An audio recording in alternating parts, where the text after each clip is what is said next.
Sky Ranch. Ano, Tara?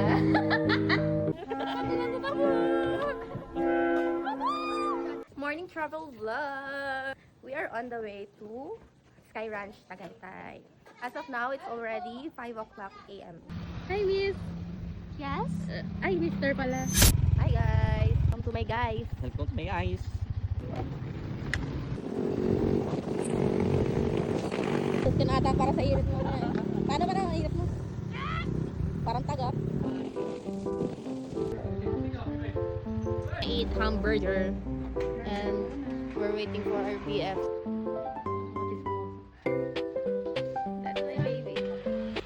Ay! May sumapaw. Chocolate milk Chocolate milk. na ubos. Ooh. Partnered with coffee. Kapatay ako. Ako. Hindi naman kalit pagkakagin ko lang. Ikwenta sa mga Lato na lang, walang tulog. Ooh, maganda pala siya pag umaga. Uy.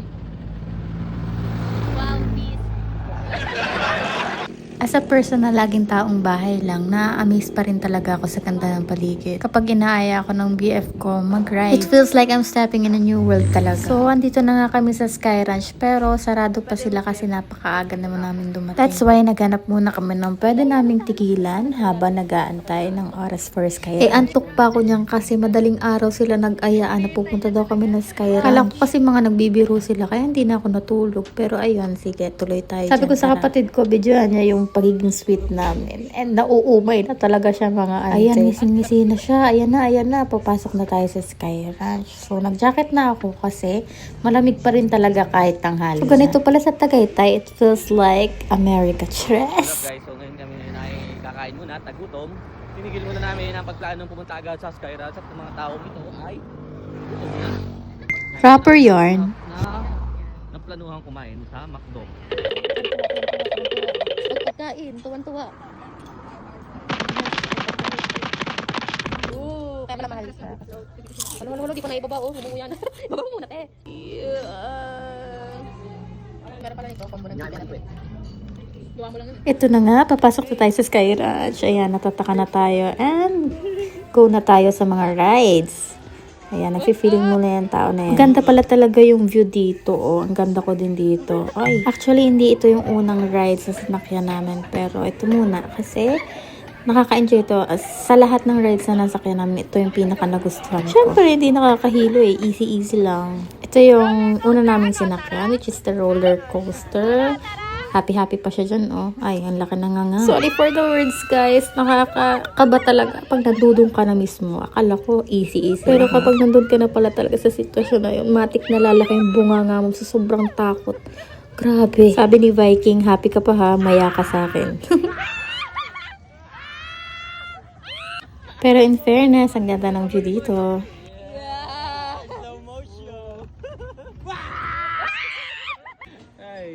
Ano, hindi So, yan na nga. Nandito na tayo sa isa pang kinakatakot ko. Anong tawag dito? Space shuttle ba? Basta yung tumataas baba na naiiwan daw yung kaluluwa. Sa totoo lang, first time ko talagang makasakay sa mga rides. And ito yung first time ko. And ayoko na ulitin. Kahit sa mga peryan, hindi pa ako nakakasakay eh. Dito pa lang talaga, as in. And mukhang ito na din yung last. Hindi ko mabibitawan. Bahala ka. Sure ako, sure. Eh, paano mo? Go. Kaya mo hawakan. Kaya ko. Kaya mag-video ka ng video. Ilagay mo nga sa bulsa, yun ah. Oh my gosh. Bitaw ang kaluluwa nito. Dapat pinagbibigyo sa baba. Go, get toos! Ay, Diyos ko, huwag na lang pala. Tatago ko na lang yung phone ko, baka mabagsak pa.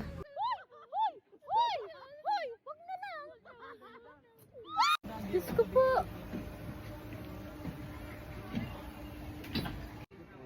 Makikita mo yung Steven I-rate natin ang mga mga rides. Pag tara, ibig sabihin, gusto pa, maganda siya. Pag hindi tara, Ang daldal mo pa ha. Sige, mamaya ka sa akin. At dahil nga, inuna namin tong Viking na to, wala nang sumunod na ride. So, ano pang i-rate ko nito? Wala.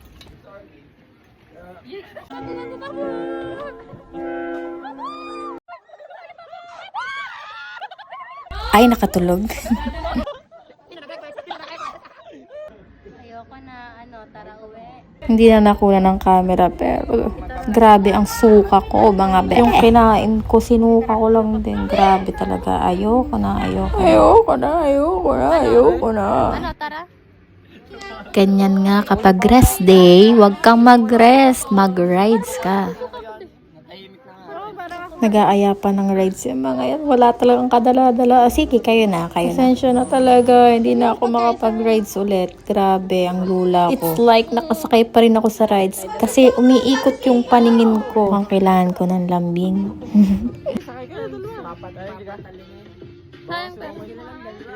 Ayan na, nag-Ferris wheel na kami para naman kumalma yung kalamnan ko sa mga hilong nararamdaman ko ngayon na para bang hindi ko na maintindihan. And as usual, kumalma naman ako dahil sa ganda ng paligid mula dito sa pwesto namin. Ang ganda pa ng kasama ko. Ang gwapo pala rather. Ako pala yung maganda. After niya, nagpahinga na muna kami kasi nakakapagod na ang mundong ginagalawa natin, guys. Hindi na ba tayo alis dito? Punta tayo sa Mars. Parang gusto niya pa isa eh. Tapos bibilisan niya. Para malungkot. Bunan na. Sika. Wow, nakita pa namin si Ballerina Cappuccina, yung idol namin. Pero bakit parang ang laki ng binti niya? Tapos ayun, nakita din namin sina Bananito Banana. Ang cute naman nila. Ay, lalaki. Uwi na. Tara uwi. Bye. Dahil na Sky Ranch, hindi na ako makikita ulit.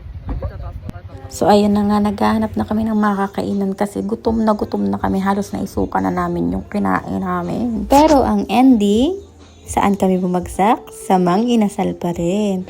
Uy, masarap naman pagkain dyan. Hoy, hindi to sponsored ha. Chusero kayo.